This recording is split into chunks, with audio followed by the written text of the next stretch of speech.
Young neurosurgeon তারা যাতে বিদেশে যেতে পারে ট্রেনিং নেওয়ার জন্য, এই বিষয়টা বেশি বেশি করে আমাদেরকে ফোকাস করতে হবে। এই সার্জারিতে আমাদের এই ঢাকা মেডিকেলের সেট আপে করলেও দেখা যায় যে আপনার 2-2.5 লাখ থেকে শুরু করে এরকম 4-5 লাখ টাকা ইভেন লেগে যায়। তাহলে এই যে এত হাইলি কস্টলি যে ম্যাটেরিয়াল, এই ম্যাটেরিয়াল যদি গভর্নমেন্ট সাপ্লাই দেয় এবং গভর্নমেন্ট লেভেলে এখানে যদি একটু রেমুনারেশনের ব্যবস্থা করা হয়, তাহলে কিন্তু আমরা এই চিকিৎসা আরো ওয়াইড স্প্রেড আরো দিতে পারবো। তারপরে দেখেন আরেকটা ইম্পর্টেন্ট বিষয় হচ্ছে ইমেজ ফ্যাসিলিটি। আমাদের ঢাকা মেডিকেলে যে এমআরআই মেশিন এবং যে সিটি স্ক্যান মেশিন, মানে ভালো মানের একটা স্ট্রোক সেন্টারের জন্য আরো উন্নত মানের এই এমআরআই মেশিন লাগবে।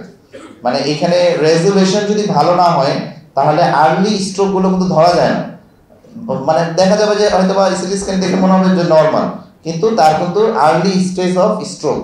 তাহলে এই যে ইমেজ যে ফ্যাসিলিটি, এটাও কিন্তু আমাদের খুবই অপ্রতুল, এই জায়গাটায় আমাদের কাজ করতে হবে। আরেকটা আমরা ক্যাথ ল্যাব সেটা বললাম, এবং ট্রেনিং ফ্যাসিলিটি। আমাদের নিউরোসার্জন যারা আছেন, ইয়াং নিউরোসার্জন তারা যাতে বিদেশে যেতে পারে ট্রেনিং নেওয়ার জন্য, এই বিষয়টা বেশি বেশি করে আমাদেরকে ফোকাস করতে হবে। তাহলে ম্যান পাওয়ার ডেভেলপমেন্ট হলে আমাদের চিকিৎসা আরো অনেক সহজ হয়ে যাবে।